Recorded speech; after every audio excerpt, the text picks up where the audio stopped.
come to what I presume is your first alien planet. Don't touch anything. Yeah, well, maybe I don't play by the rules. Did you practice those lines in the mirror? You are a very funny little bonus. We're about to die. I will keep you alive, and I will get you back home.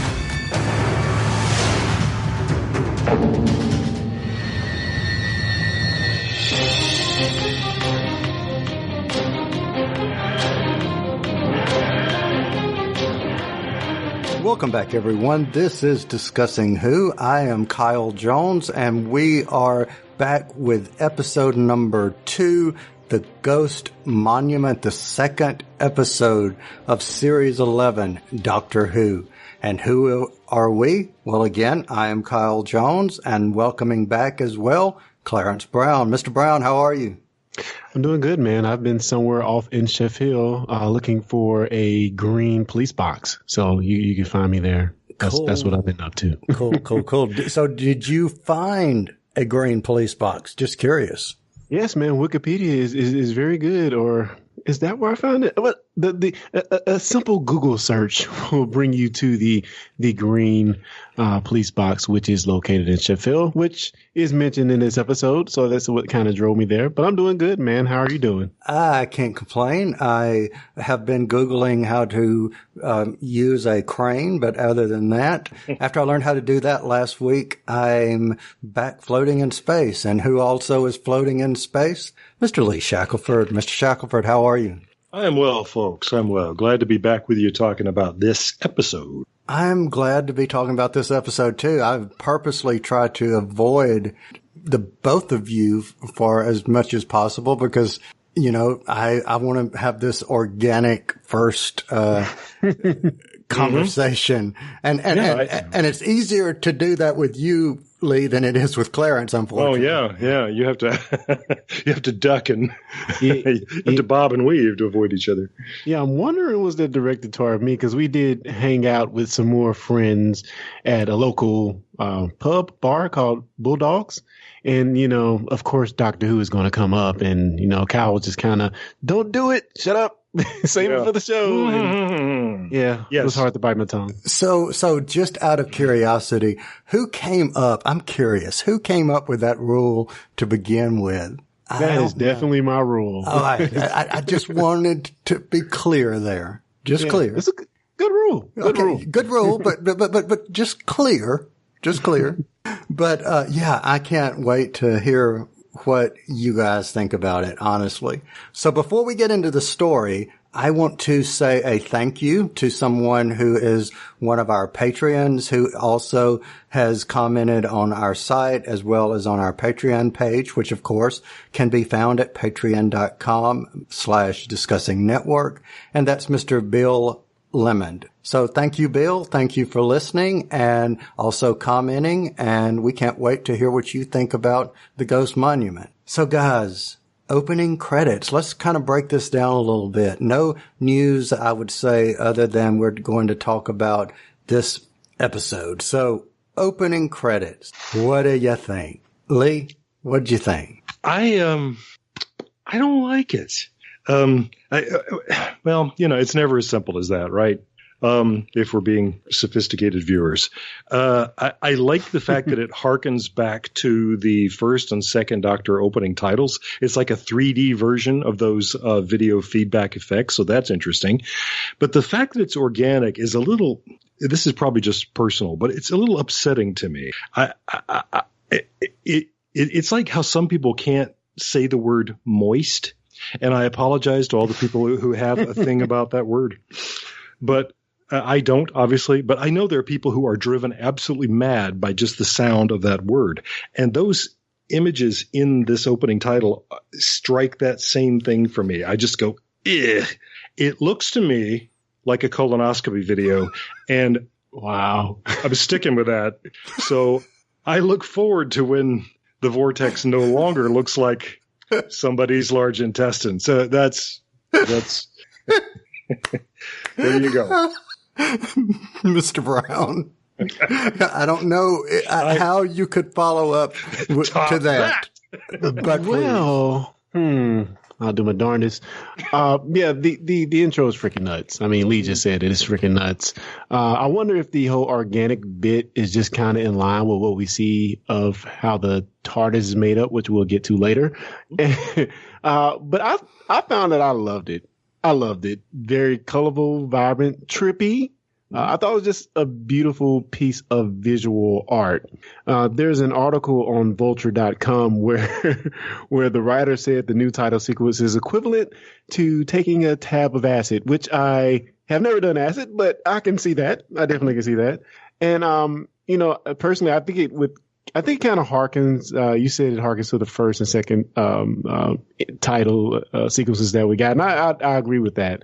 I think in a way, those original title sequences may have been trippy for the people in the 60s. Yeah. I believe this is like the modern day equivalent. Mm-hmm. Okay, so I really liked it. I really, really liked it. And my only complaint was it was too short. I actually wanted more. It is short. It is short, and it almost ended abruptly. I thought it was too rushed, and I wanted, we've had 13, 14 years or however long, 13, almost 14, but 13 years of the TARDIS flying through the air. And yeah, I realized time to do something different, and we're not having TARDIS flying through the air. And candidly, the way the new TARDIS looks, it doesn't meld well with flying through the air. So, okay, I get that. But I didn't see the sequence as moist, as you put it,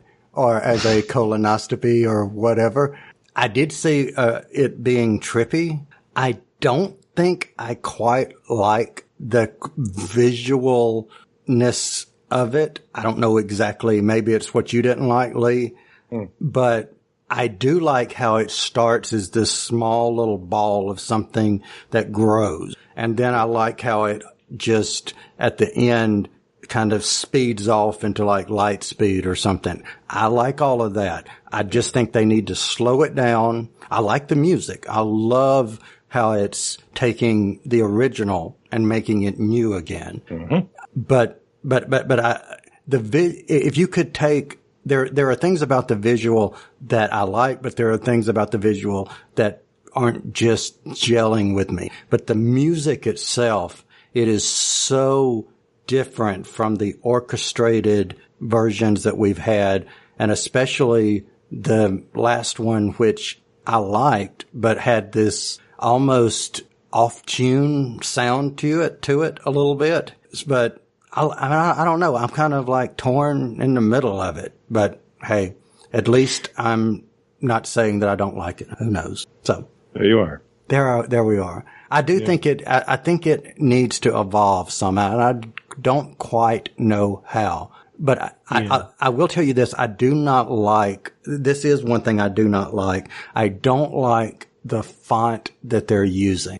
And, you mean the font that you replaced R? Yeah. No, not that font, but I'm talking about there was something about how when they are, writing the name of the episode. Oh, yeah. Mm-hmm. It just looked, I don't know, the only word that popped into my head, honestly, was gaudy. There was something gaudy about it. Yeah, it jars. I agree. There's an aesthetic there that doesn't quite work. It doesn't. Yeah. No, I got to agree about that. It's almost like, I see what you're saying. It's, and I do see I'm watching it now and I do see, yeah. Okay. Well, anyway, there's just something about the font there that just kind of, it's just not, I don't know. But the font didn't really bother me as much. I don't know. But I will say you were mentioning the music by Segan Akinola, which I probably butchered. Oh, I think that's how you say. That's the best guess I've got too. So. But I have to say I barely noticed the music because I was so ingrained in what I was seeing visually. It's like the music was very much an afterthought to me. As an experiment, what I did, and I ran out of time, I downloaded the version of the very first version, and I downloaded the current version. And so what I was going to do is put them on top of each other and just kind of see how well they line up and how well they, just not, obviously they won't sound good together, but just kind of see how much he stayed true to that original version, which obviously, we're talking about it sounding like that. He obviously did, but just as a something. Mm-hmm. So anything else about the opening credit before we move on? I don't know. I think someone should take Cal's favorite singer and put some Celine Dion behind it and maybe it'd be the best intro ever. I don't know. Yeah. Yeah. Would you or like the best colonoscopy video ever, certainly. So for anyone listening, Mr. Brown, would you like to share with Mr. Shackleford exactly the inside joke of what you're referring? So the inside, as we talk about intros, the inside joke was on the intro of Star Trek Enterprise, where it is probably the most hated Star Trek tune of them all, and people just really bash it. Maybe the most hated theme song ever. But I suggested that Cal put some Celine Dion behind it so he can stomach it just a little bit better. I see. And so what did he do? He did. Huh. So I will find that, and hey, who knows? We may put it up on our Patreon page just for the fun. Yeah, that's a bonus for folks. Yeah, exactly. Spoonful of sugar. Okay. There you go. So speaking of spoonfuls of sugar, are you guys ready to get into the story itself? Yeah. All right. So. Clarence is on the fence. Let's do it. Well, whether you're on the fence or whether you're running in the opposite direction or whether you can't wait to hear about this episode, if you have not seen this episode, be warned, because from henceforth, spoilers. Spoilers. Affirmative. Spoilers. Spoilers. Affirmative. Spoilers. So, gentlemen, spoiler warning has been given. So just a little bit about this particular episode. The Ghost Monument is the second episode of the 11th series of the British science fiction television program Doctor Who. It was written, it is written by showrunner and executive producer Chris Chibnall, and it was first broadcast on BBC One on the 14th of October, 2018, which of course it was also on BBC America here in the United States. And it was watched by 7.11 million viewers for their overnight figures or their rating, and it has received positive reviews from critics. So positive reviews from critics. So my fellow critics in this podcast, Mr. Brown, you're on the fence, or are you off the fence? Who knows? What do you think? Oh, man.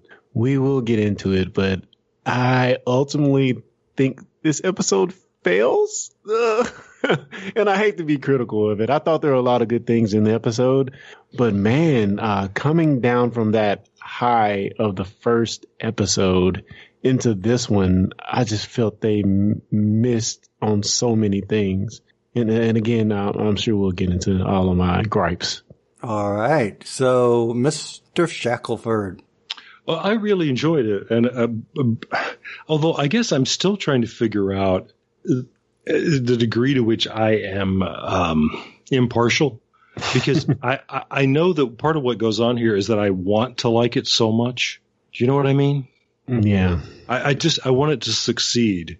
And so I keep looking at things saying, that's awesome. And I often wonder, is it really? But see, I wanted to call into discussing Trek when you were talking about Broken Bow, because I remembered how much I loved that first episode of Enterprise. Well, you know what? That first episode of Enterprise sucks. It's terrible. But I wanted to like it, and I remember that still vividly. I remember, so I wonder if I'm doing the same thing here all these years later, but I don't think so.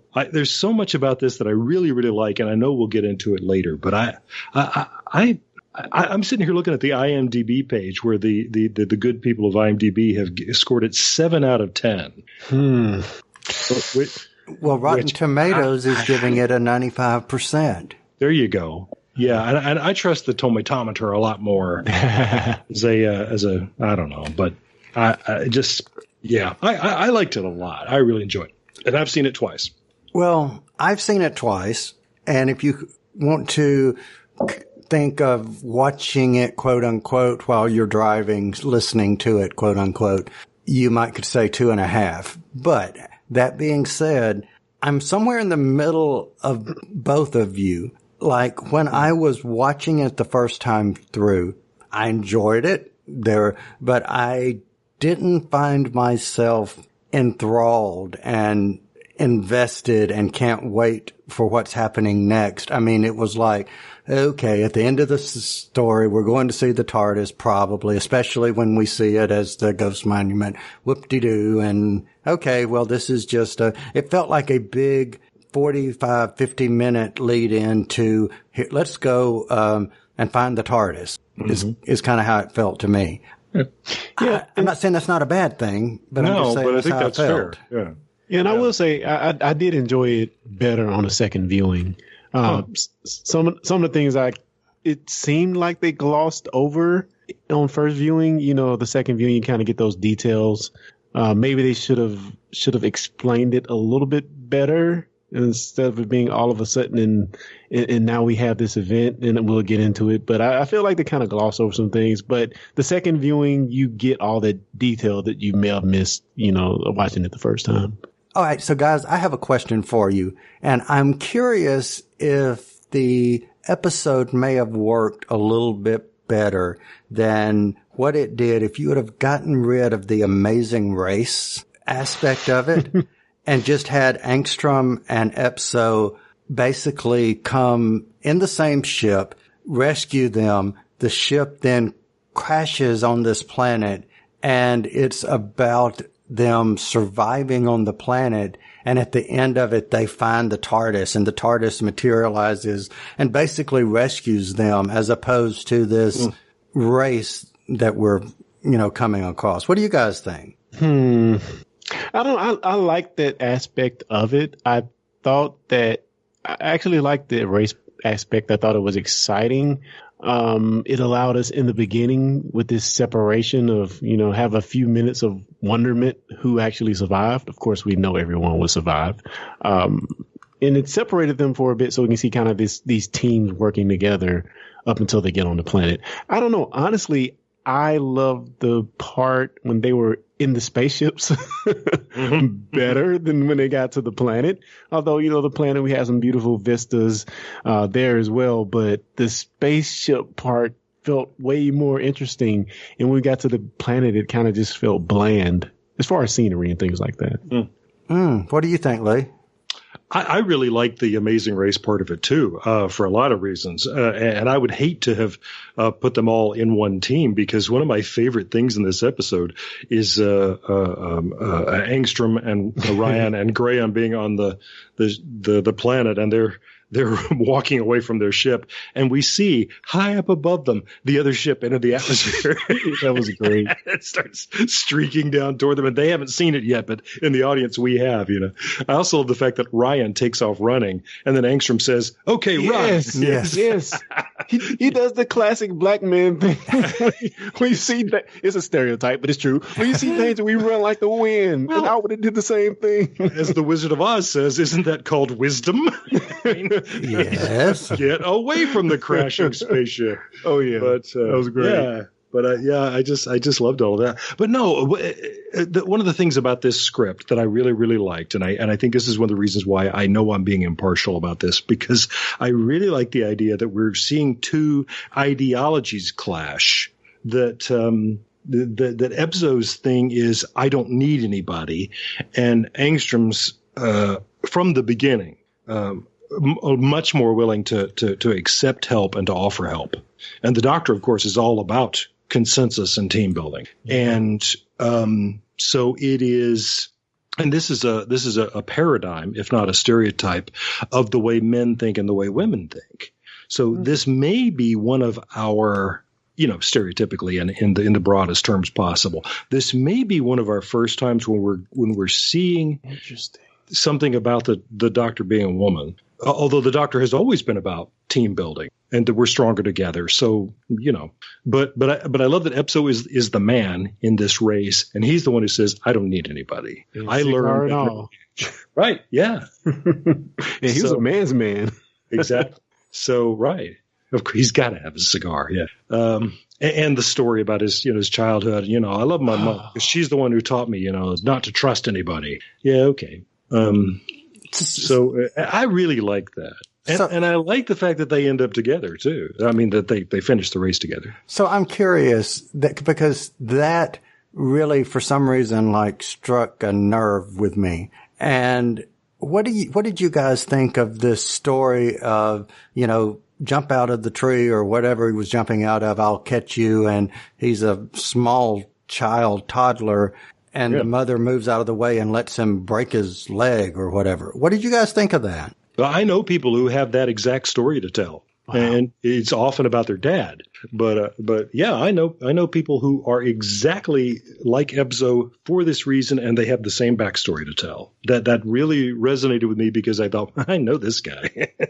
I know him. What about you, Clarence? Oh man, he like Lee just said, for Graham to know what type of guy he is, that is almost like the ultimate story he can tell. I mean, and really after that, there's no question, who he is, and like Lee said, that does equate to some experiences some people do have, where it might not be jumping out of a tree. It might be get out there and shoot that basketball till late at night till you make 1,000 shots, or go do some sporty thing. Right. Yeah.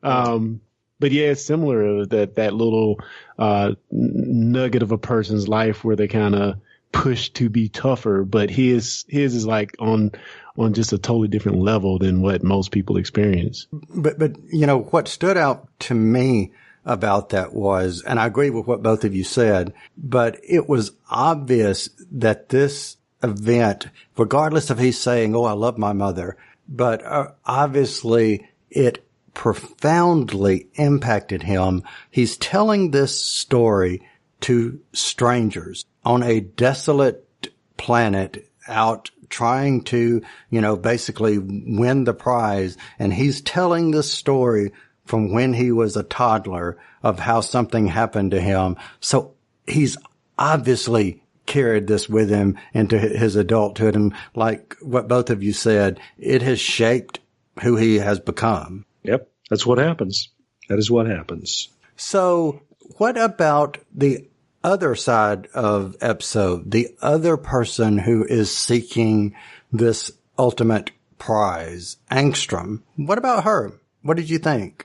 Lee, I'll let you take that one first. Oh, I just loved her, and I kept looking at her face trying to figure out where I know her from. That's Susan Lynch, and I know her from Waking Ned Nevine, which is a film that I love from 20 years ago. So that's why I didn't recognize her right away. But I just think that's a fascinating character, and she's great. And when we learn why it's important for her to win the race, I feel like in the audience, we're all on her side. Yeah. We all pile on. This is something I try to teach my screenwriting students. If you're going to show somebody trying to get for a goal, we are probably going to be on their side because we like to see people achieve their goals, but give us a reason why they've got to have it. And now you've got the audience eating out of your hand. This really worked. And it really helped that she's telling this to these new human friends that she's made. And it turns out they can relate because they actually know people like Tim Shaw, and they've encountered this. They know what that race is capable of. Mm-hmm. So when Graham says, I lost my wife to them, and Angstrom says, so did I.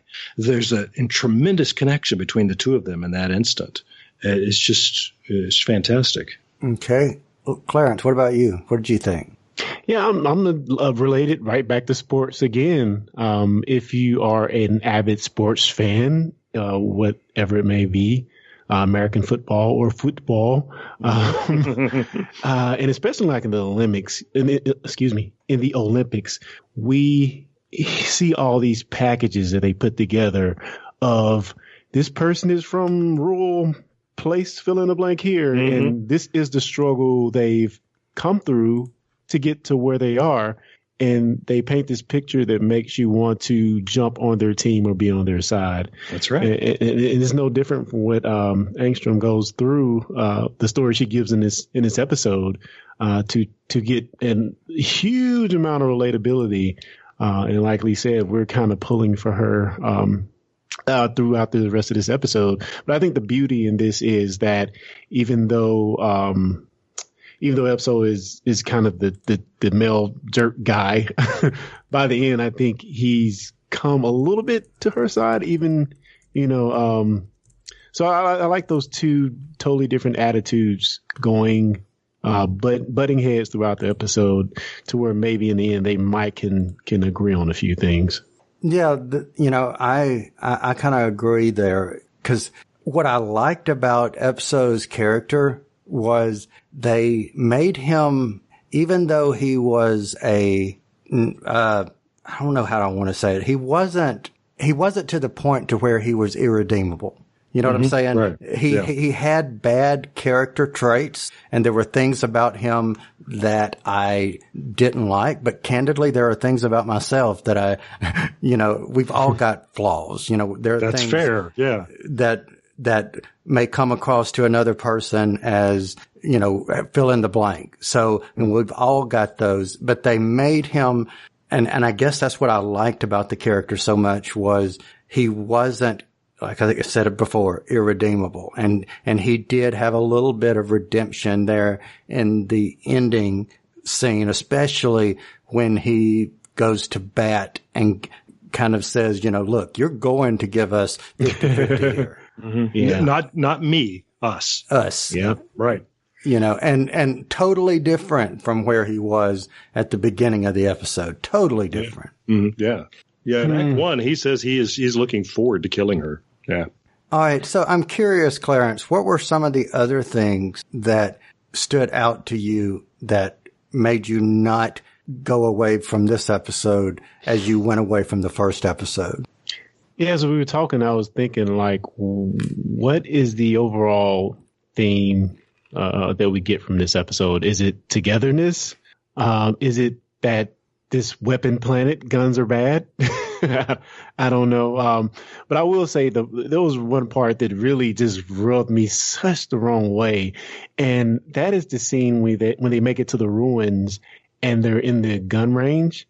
And I love the whole bit where Ryan grabs the gun and, like, all video gaming, goes out and tries to I've been training my whole life for this. Yeah, that bit was great when he was facing the robots. And again, it was robots. It's not like it was humans.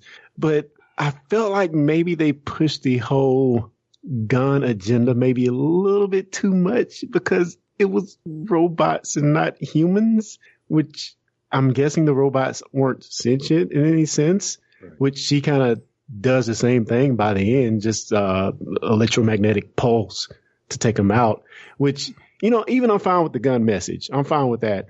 But what they should have done was, instead of giving me all this exposition of how I can take these robots out, or these sniper bots, whatever they call them, I feel like it wasn't. The moment when she pulls the trigger on the electromagnetic pulse, I feel like that wasn't earned. I feel like it wasn't earned at all. Okay, you should have looked on the floor because the things was under you the whole time. No, show me, explain. It just felt like too convenient. And for that matter, I feel like, I'm on a tangent here. I feel like the Sonic was just used way too much in this episode. Way too much. I mean, it's probably the most I can remember. And I know I'm probably wrong, so people are going to write in and tell me how wrong I am. It just felt like it was used every 5 seconds. And I got tired of seeing her point and do the it got on my nerves. I'm sorry. I don't know. So what did you think, Lee? Was the Sonic over-sonicked? That didn't occur to me at all. I didn't think that in the least. So, yeah, we may have to go back and look at the Doctor Dances and the Empty Child again, because I think the Sonic is everywhere in that one too. Sonic be Sonicing. Exactly. Just doing what it does. But No, I didn't have any trouble with it with any of that. Although now that you say it, I think, yeah, if she's going to criticize people for not noticing something, she needs to have given them a fair chance at it. You know, she's the one who was close to the dead sniper bot, you know. But a number of people have said that they think that she's really harsh, this doctor, which sounds a little bit of the 12th Doctor leftover. Oh, and wow. I don't have a problem with that. I don't see that at all. And my comment that I was about to make falls right into what you just said, which is, I was going to balance the comment or the point that Clarence just made by saying, but on the other hand, look at the scene later on when she's actually being encouraging and To Ryan about climbing the ladder. She ultimately gives him something to think about so that he's not thinking about climbing. And, you know, that's the doctor being the doctor. That's true. But being a doctor, yeah. yes. Go ahead. I'm sorry. I appreciate the Raiders of the Lost Ark shout out there. Why does it always have to be ladders? So anyway, but maybe is that just me? I just thought snakes. I didn't notice either. Why does it have to be snakes? Yeah. Yeah. So anyway, that may not even be deliberate. But yeah, I have to say that whole part there, it just felt like a moment where they were just trying to get across the point that we're finna blow up the sky in a minute. Because she goes into great lengths to mention, think about the acyl client, whatever chemical it was, I can't remember. Acetylene. Yeah, she reminds him to think about that while he's climbing the ladder. I'm like, okay. And I don't know. I think I'm just being extra critical, folks. I think I'm just because and I had to think about this myself. I'm like, would I be having the same reaction to some of the things that I'm having a reaction to if it was a guy? And I say that in the sense of, there's one point in the episode where she says, did I forget to mention I'm really, really smart? And I had to think about that. I had to think, okay, the doctor says I'm the doctor all the time, but I don't know if it's Chibnall's writing of dialogue, but that just felt out of line to me, because it seems like whenever the doctor makes the statement of how smart I am, it's not really in such a direct way, except when he's saying I'm the doctor, you know. I don't know. It just felt weird to me for some reason. And I think it's because she's a girl, because I think we've heard 1011 say, you know, look how clever I am over and over and over again. Yep. You're right. That's a downfall on my end. It really is. Well, I'm glad you brought it up, because I was just about to say this, is that maybe this is elephant in the room time, because one of the hateful things that I read in the last 2 weeks was somebody saying it was after the premiere of The Woman Who Fell to Earth, and I got onto that We Hate Jodie Whittaker page on Facebook. And somebody there was saying, okay, let me get this straight. So we've got our ultra feminist doctor now. And the first thing that happens in the episode is we meet a man who is 19 years old and can't ride an effing bicycle. Okay, we get it. This show hates men. All right. And then now we're going to meet another guy who is, you know, who does everything that his wife tells him to. And that, you know, and he did. He went beat by beat through the episode. And really, the point where I was saying, dude, take a pill, was he got to the end and said, and Graham, we learn, has already had cancer. You know, it's like this show hates men so much that it is trying to kill them. Oh, and they're going to get even worse next week, because they're getting into civil rights. I mean, really. Well, and I do want us to talk about that, but I dismiss that as just the plain misogyny of, you know, sort of an entrenched white male, you know, kind of system, and that, you know, that I grew up in and that I understand. So I understand why he feels threatened. And I thought that's where that's coming from. But man, this episode, there is some guys in this episode, and they're terrible. And I mean, not Ryan and Graham, but the other men in the story are. Yeah. And it's Angstrom who I want to side with, because she's all about her family. And I'm like, well, so does this series hate men? No. 2 episodes in. Yeah. I think it's fair to ask. It's so hard. It's so hard because you have that message that you mentioned, and then the message I mentioned about the guns, and then when you look back at the Comic-Con panel, of all of the points they said they were going to try to hit to kind of surface throughout the show. So I don't know. I'm gonna get off the gun thing, but I want to say this real quick. And I'm not like anti-gun or pro-gun. I'm really probably lean more on the anti-gun side. So it's weird for me to be talking about this.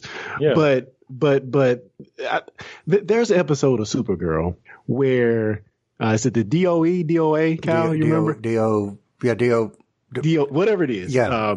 But there's an episode where some thugs get their guns and they try to take down the DOE. And the rest of the episode was them kind of hammering in our head about how guns are bad. It felt bad in that episode. Yeah. But again, like in this one, it just, even in that episode, it felt like it was earned a little bit because they were getting attacked by their own guns. Right. But the moment she's making the argument about the guns and they're just shooting robots, I'm like, robots. She takes out with the charge anyway. Anyway, moving on to the rest of the episode. All right. So let me jump in on the guns for a second. Now, I was just going to say this, but we've heard that message throughout since 2005, and it never bothered me. So maybe there's something wrong with me. But go ahead, Cal. Since 1963, the Doctor has always hated guns. So yeah, and I was specifically going to think of the End of Time, either in part, I think it was in part 2, where Wilf is offering the Doctor the gun, and he doesn't take it at first because he says, "I never used them." So I actually heard that in the back of my head as they were talking, and less of it being preachy or anything like that.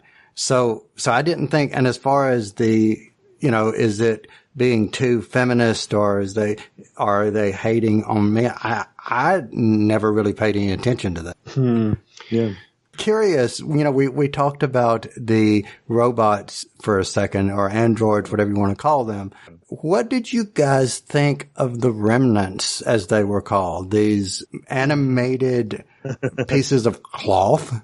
Yeah, love the remnants. Love the way they were teased through the episode because they just looked like what was left of something. They had got a burned edge on them. So I think that design is brilliant. Yeah, they just look like remnants. That's right. And the name turns out to have a terrifying significance. And and the first time that we saw them as a threat was when they attacked Epso, and I was just thinking about that moment because we're talking about whether or not he was redeemable. You notice that everybody's immediate response was to try to figure out how to get him out of that. Yeah. They could have said, well, screw this guy. Kept moving, But no, we're not going to do that. It was actually Graham several times made comments about leaving him. Leaving him while he was sleeping and, so that's forth. true.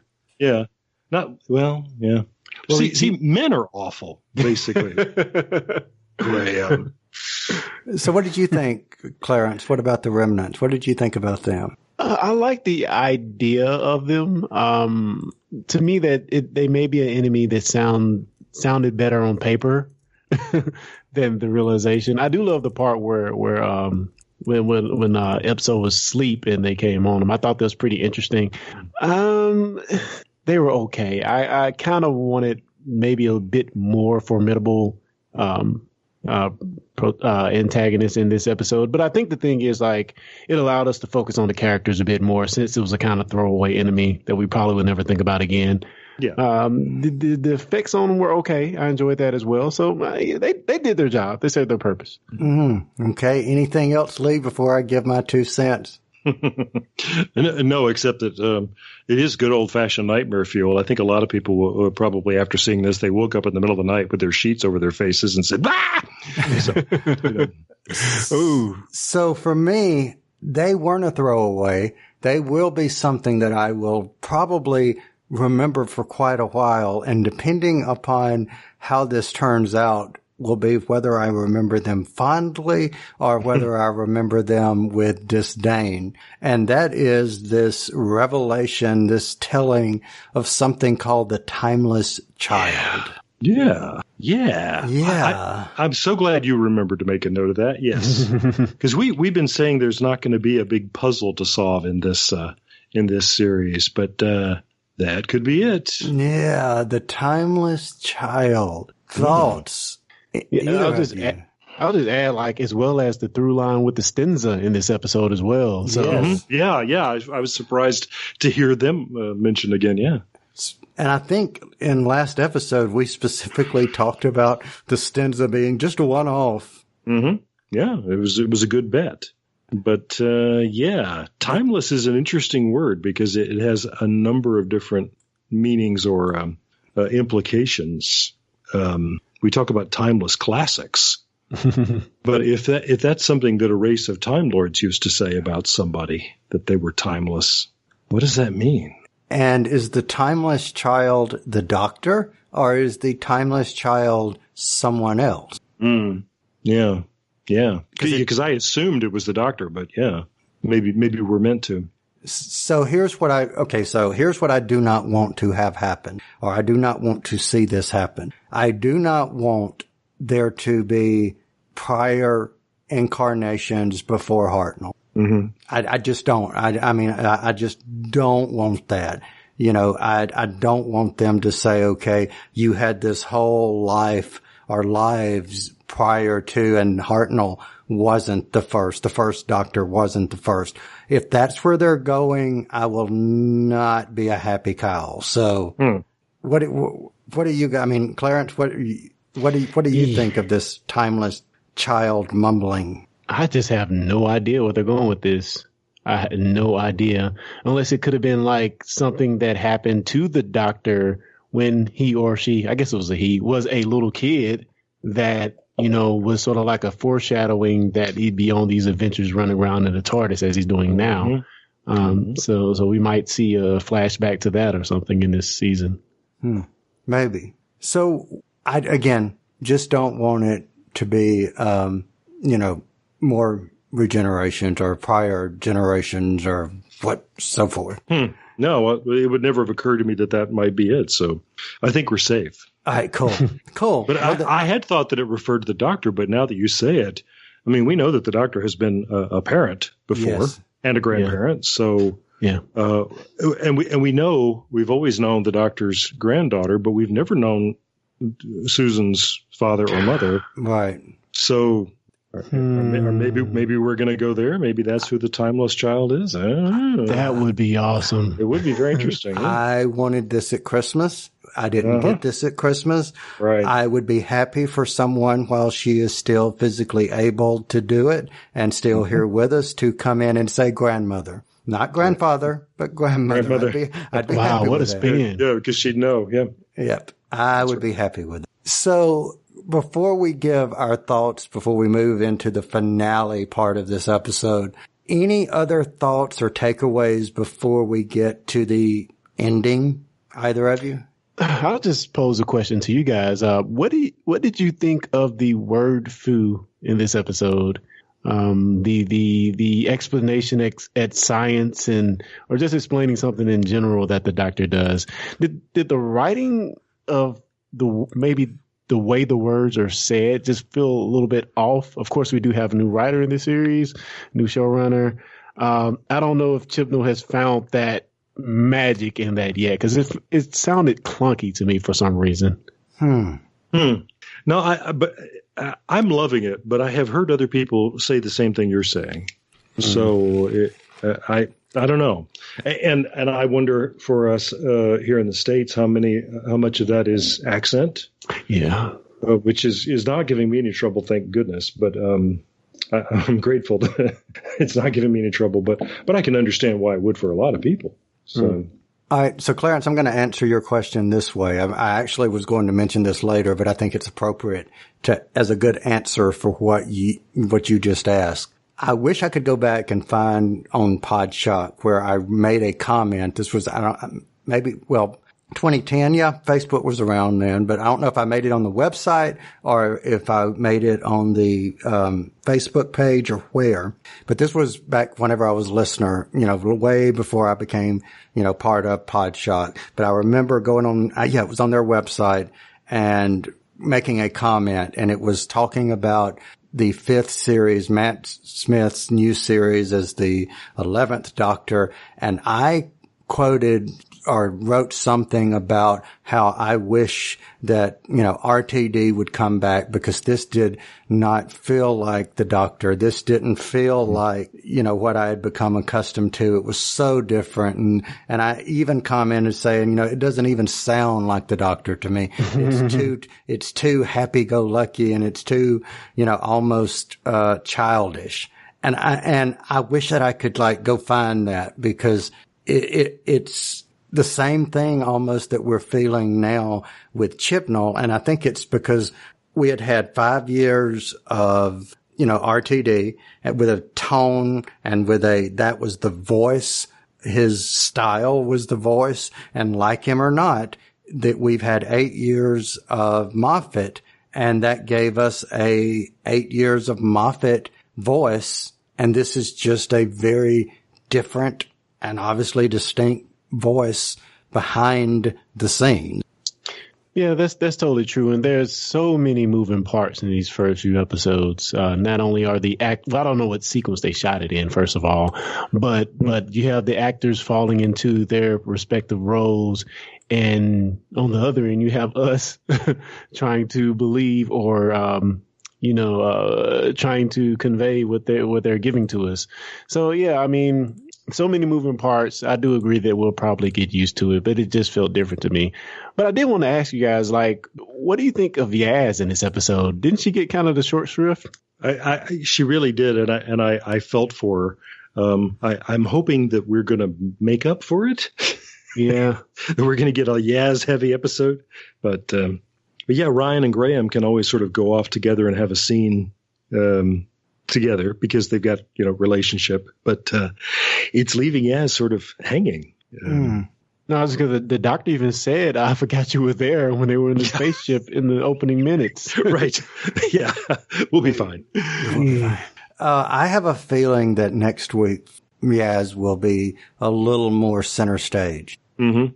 Man, that is going to be center stage for all of them, really, because you think of being in spoilers for the next episode, but where they will be, not only her race, but Ryan's race, maybe a little bit, as well as, the Doctor being in charge and being a woman, so, yep. I guess Graham will feel right at home maybe, but he'll be the only one. He'll be in America. Yes, exactly. Yeah. So it should be interesting. We obviously, at this point, we know that Enzo and Angstrom, they do get co-winnings and 50-50 down the middle. They disappear with the guy that's over it. They're left, and the Doctor thinks that they're stranded. And then we hear this noise. And here's what it reminded me of. Whenever I first heard the noise, I was thinking about the moment from the Day of the Doctor, when the moment told the War Doctor, basically, do you hear that sound? And he says, yes. And she said, that sound brings hope wherever it goes, to anyone who needs it, however lost, even you. And that was actually what I thought whenever I heard that. I was, hearing that, thinking that, and we see the TARDIS materialize. Clarence, what did you think seeing the outside of the TARDIS? Initial thoughts? It's a TARDIS. I don't know. It did look it looks slightly different, but I think maybe this moment and even some more moments in the episode that I may have complained about, I realize they're not for me. They're for new people coming into Doctor Who, and this is one of those moments where we see the TARDIS, and I'm just thinking about some of the things she said, and I thought it looked fantastic, though slightly different, darker, maybe. Mm-hmm. I don't know. Yeah, Lee, what do you think? I love that she recognized that the phone box sign is different, and she said, "You've prettied yourself up." I really like that. So, but yeah, that is about all there is to say about the exterior right now. Yeah. You've done yourself up, and she lost her key, and, the door opened. Opens, And we walk inside. Yeah. So I'll go first on this one, because I keep saying, well, you take this one, you take this one. I'm going to take this one first. I liked the background when she first walks in and she sees these, hexagonal or, whatever they are. They're not the round things, of course, but she's, I like that part. Clarence, what did you think? I loved the interior, man. I loved it. I wasn't the hugest fan of maybe a call out to the Night Doctor's console. It felt a little, I don't know. I guess I'm just used to the updated space age looking console that we have had in the past few years. And this one is definitely going back to the 2005 style of console. I don't know. It's a throwback, I guess. What about you, Lee? All right, Lee, what do you think? I really like it. It always takes a little bit of getting used to, but we had some images leaked, and I remember that I had struggled about whether or not I wanted to see it, and then decided that I did. So I knew about this sort of new idea about the door, which is that now the sort of the entryway or exit is going to be the whole TARDIS, going to be the whole police box. Yeah, and I had really liked that from the first picture that I saw, and I really do like that. It's always been a problem for the show, trying to figure out how to get from the inside to the outside. In the classic series, when we were outside and the door opened, it was dark inside, which was all they could really afford to do. But then we would get inside, and it was always bright white in there. It's like, well, how come that light doesn't shine out into the? Oh, never mind. And the door had the interior door that we always saw from the very beginning had nothing to do with what the door on the outside looked like. So the new series has from the beginning always taken that very seriously. So this is sort of taking it to another level, and I really like that. It's I like all of the crystal stuff. My gut about the little miniature TARDIS on the control panel is why? Fan service. Yeah, no, why? Product placement, no. Go buy this. Why? No, I don't get it. I don't understand that at all. But this is the flip side of what I've been tormenting myself with on social media, is that I went out looking for people's reactions to TARDIS, and a lot of people said, and it's got a little TARDIS on the control panel. Isn't that the greatest thing? So, okay, whatever. So, but the biscuit is what I had a problem with. That just, I kind of just shook my head, head palm, a la Picard style. That's fine. That didn't bug me. I don't know why. That is sort of like, why not? But yeah, I don't know. So here's my ultimate thought on the TARDIS at this point, the interior. I do not like the column. The throwback, the throwback control panel console. I can deal with it. The panels, the columns, they just look too claustrophobic to me, especially having 4 people in the TARDIS. Yeah. I don't really care about the, give me a cookie. I'm good with that. I don't like the crystal TARDIS. I don't like the hourglass. I can deal with the hourglass, but I think the best way I can, as a wise man once said, or as a wise person, I should say, once said, you redecorated. I don't like it. Oh, I can see you've been doing the TARDIS up a bit.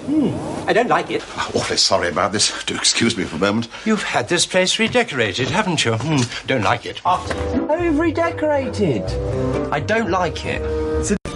Oh, you've redecorated. I don't like it.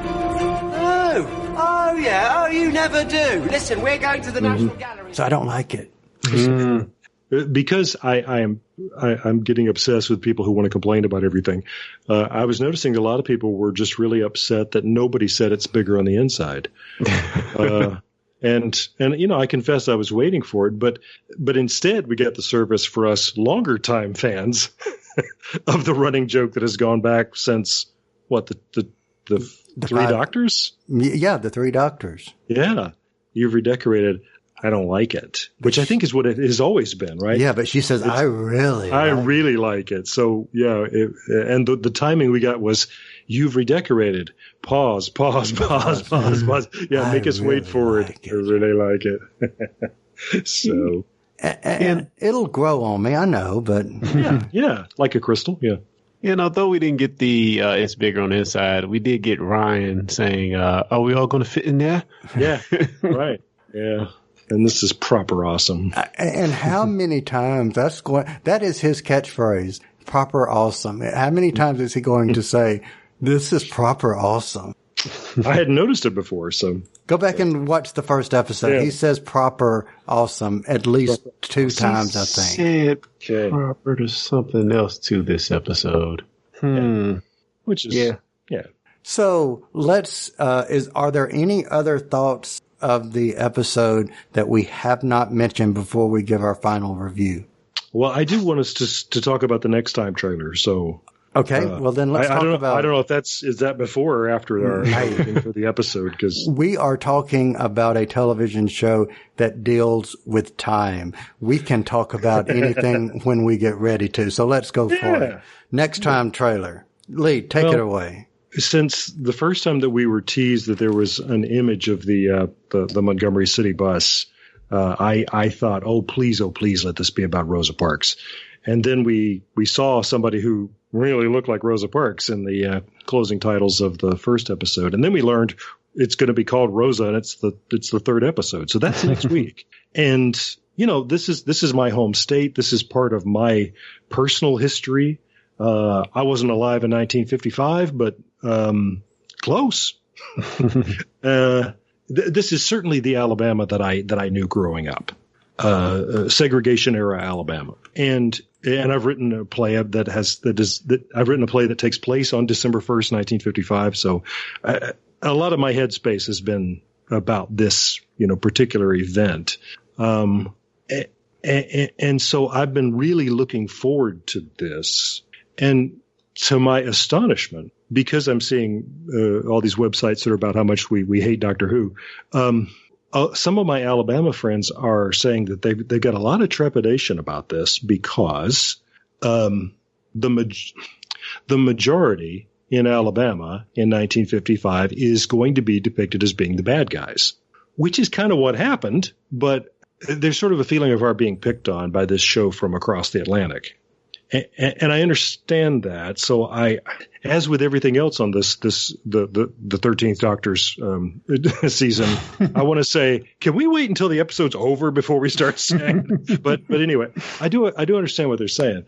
So that's a problem. I'm the one who got into this conversation and said, we've only mentioned Alabama once before on Doctor Who, and it was during the chase when Peter Purvis showed up as a guy who meets the Doctor and the TARDIS crew on top of the Empire State Building and is kind of, gee shucks, wow, y'all must be not from around here and that kind of thing. And we learned that he's from Alabama. And so what we know about Alabama so far in Doctor Who is that it's full of hicks, rubes, and, general stupid people. And that was a long time ago. That was in 1965. But is that what we're going to do next week? I don't know. But it's not. And here's the other thing is that the moment, the historical moment, the clash between Rosa Parks and the bus driver is a clash between a man and a woman, between a white man and a woman of color. And for people who are saying this show hates men, man, are we walking into it. So I don't know. I've been anticipating this episode for so long, and now I'm clutched with fear. It's like, oh boy, this could either be so brilliant or this could be such a cluster. Go and I don't. Yeah. I mean, what do you think? I mean, obviously there's going to be a bad guy who maybe obviously points to the bus driver. But there could be others. What is the episode with Bill where they go back in time? Thin Ice? Thin Ice, yes. Yeah. So I'm thinking about that episode, and though it should have been a time where she couldn't walk around and do stuff, there is one moment, or only one real person who's the bad guy. So, I mean, I know that's unrelated to the civil rights issue, but I'm going to say that maybe it's only going to be just one person being the surrogate for all that hate that we know is probably going to be addressed in this episode. So I think if they do that, it would maybe come off a little bit better. Whereas to address everything we know happens to the era, it could get really ugly if we talk about everything. Right. And to follow up what you just said there, I agree, with, Thin Ice that you had the one person that they showed. Unfortunately, and we got to punch him in the face. And we may get to see this with, wibbly wobbly, timey wimey. They can get in the TARDIS and run from all the people if they need to. No offense to your home state in any way, shape, form, or fashion. Well, yeah. No, but let's get out of here. There's no way, in my opinion, that you can shy away from what that was then. No, you can't. And see, this has always been the thing about James Blake, the bus driver, is that the rest of the country, and the NAACP knew this was what was going to happen. That's why Rosa was the one who was the perfect candidate to be the one to do this, because she was unimpeachable. She was practically a saint, So nobody's going to be able to say, anything bad about her. But it did make James Blake into the bad guy because he was there and he spent the rest of his life, and he lived to be 90, saying, I was just doing my job. Yeah, that's unfortunate. Yeah. So if he's the only see, Doctor Who can now twist the knife on this guy. Oh, this poor guy. So, But who's to say? There's got to be a monster. This is a Monster of the Week show, right? There's got to be a monster too. So racism or segregation can't be the monster. And who's to say? See, we're assuming at this point in speculation that these moments are even going to be addressed. We may never even see her. Maybe the whole, yes, we will see her, but maybe the whole intent of this monster is to prevent her from getting on the bus. Well, that's right. This may not be December 1st. Yeah. Right. Yeah, so exactly. You may be seeing her walking to the bus, or we know that that's going to happen, or it's, November the 30th or whatever. Yeah. So they may shy away from that and tell another aspect of the story. You still know what happens in history, but something is trying to change the history. So maybe it's more of what's leading her to that moment that's about to be changed as the other. Good call, because I definitely could see them ending the episode with them dropping her off the TARDIS, like right by the bus she's finna get on. Right. Right. If somebody tells you to give up your seat, don't do it. Yeah. Okay. And a perfect analogy to that is when you deal with history, look at Vincent and the Doctor. There's all of this time that Amy and the 11th Doctor spend with Vincent, and Amy is so convinced that, spoilers, what she has done and what the Doctor has done, she goes back and she's looking for the paintings, and there's not any. It didn't change anything. It did not change. He still died. Yeah. So. That's right. Yeah. Well, yeah, I guess I just wanted to talk about my complex feelings about Rosa next week. But obviously I can't wait until we are gathered here Tuesday week to talk about that, because there you go. I'm curious to see how that Northern English accent is going to gel with that Southern accent that we are going to hear from Alabama. From Montgomery. And the Montgomery accent is different from everywhere else in Alabama, too. So I'm going to have my antenna out for whether or not they get it. Okay, so so do me a good Montgomery, Alabama. Montgomery, it is, at least in 1955, as I was growing up, it was a little more genteel, a little more towards Scarlett O'Hara, the way we were pretending earlier. But there's this weird thing that has they say Woyd and Boyd and Thoidy Thoid. Thoid? Yeah. Every Thanksgiving we'll have a turkey. So they have a little twang and It's a little bit, it's almost, I always think of that as Brooklyn, that oi thing in it. But they do that in Montgomery, and I've never heard it anywhere else in Alabama, and I've lived there most of my life. Yeah. Toiki. Turkey. Okay. Well, Anyway. Well, gentlemen, we have.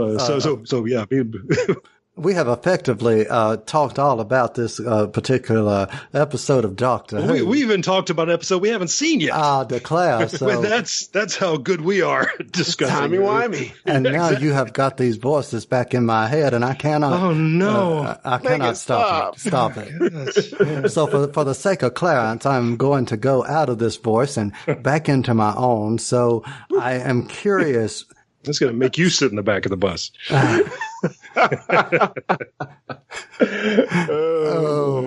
But I will do this on a scale of 1 to 5. Oh, yeah. Mr. Brown, what would you give this episode? I will give this episode a whole 3.5. 3.5. I didn't enjoy it the best, especially coming off from that, 10 from last episode on the scale of 1 to 5. Yeah. This one was just meh. It has some interesting concepts, but ultimately I think it didn't manage to completely pull me in. Okay, Mr. Shackleford. I'm going to say 4.2. How about that? Because I did not totally I wasn't insane about it, but I did look forward to watching it again, which I think says a lot. So yeah, 4.2.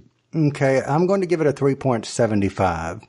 Okay. It was enough that it had stuff for us to talk about, and for the Timeless Child alone, that is a nugget that will be something that is built upon. If this turned out to be a happy build upon, my idea of this episode may increase, but it was not as enjoyable, like Clarence said, as the first episode. So 3.75. Yeah, and again, like some awesome concepts. I don't know how a planet can fall. I guess it's being pulled into a black hole somewhere off in the distance. But I like that idea of the planet falling in a sense. Because they never explained that, did they? No, they did not. Probably on purpose. Well, but it's got 3 suns and 3 moons. This is a big deal if you're going to move a system like that. But so what? Anyway. Yeah, we didn't talk about that. Yeah, well, I actually kind of assumed that whatever the Stenza was, whatever they had done to wipe out the planet. Yeah. And so obviously these beings that like to collect teeth, like the Tooth Fairy, are actually a lot more malevolent and a lot more powerful maybe than we originally thought. Yeah. Perhaps. Yeah, I just love the idea of the doctor being like, I wasn't wrong. There was supposed to be a planet here. Mm-hmm. Right. All right. So tell me, out of curiosity, if someone were looking to find you guys online, how might they do that? And Lee, I'll let you take that first. Thank you. I always like to point people towards my radio drama serial Relativity, which I just learned is on Spotify. How about that? Yeah. Oh, yeah. I knew that. I learned that because I saw the announcement that the Discussing Network shows are on Spotify. And I said, I wonder if mine is too. And it is. So you can get Relativity on Spotify and read all about it at relativitypodcast.com. Cool beans. All right. So, Mr. Brown, how could others find you? I would say check out the Discussing Trek podcast where we talk about Star Trek. And in this last episode, we actually did an after shows episode, which is a compilation of our last several after shows. And a couple of those actually came from this very podcast. So check it out at discussingtrek.com. Cool beans. And of course, if anyone is listening to us and wants to check out some additional content that we do, if you are on YouTube, please be sure to subscribe to us there. You can find us at youtube.com/discussing network. And also, I mentioned this at the beginning, you can find us on patreon.com/discussing network as well. So gentlemen, now you've got me excited to see next week's episode, Rosa. I can't wait. Yeah. So for anyone listening, thank you for listening. Be sure to subscribe to the show using your favorite podcast player. And with that, we will be back next time. You've been listening to the Discussing Network. Find out more at discussingnetwork.com. Discussing Who is brought to you by Audible. You've probably heard of Audible, but just in case, they are the world's leading provider of audiobooks. They have more than 180,000 titles. Let me say that again. 180,000 titles to choose from. Imagine a genre, they've got an audiobook. And these files play on smartphones, Kindles, tablets, in fact, over 500 different devices. Now, for fans of Discussing Who, Audible is offering a free download when you start a new Audible subscription. And you can choose anything at all from that vast library. But we know you want to get one of their absolutely fantastic Doctor Who titles, which include New Adventures of the Doctor, but also Torchwood and River Song. And they're performed for you by actors you know and love. Wonderful voices, Tom Baker, Alex Kingston, David Tennant. The list goes on and on. So try it out for 30 days. And if at the end of the month you decide Audible is not for you, you still get to keep that Doctor Who book you downloaded. So look at it this way. Free Doctor Who book. So here's how you get started. Point your favorite web browser to audibletrial.com/discussingwho. That's audibletrial, all one word, audibletrial.com/discussingwho, also one word. And that's how you get your free book. What could be better than that?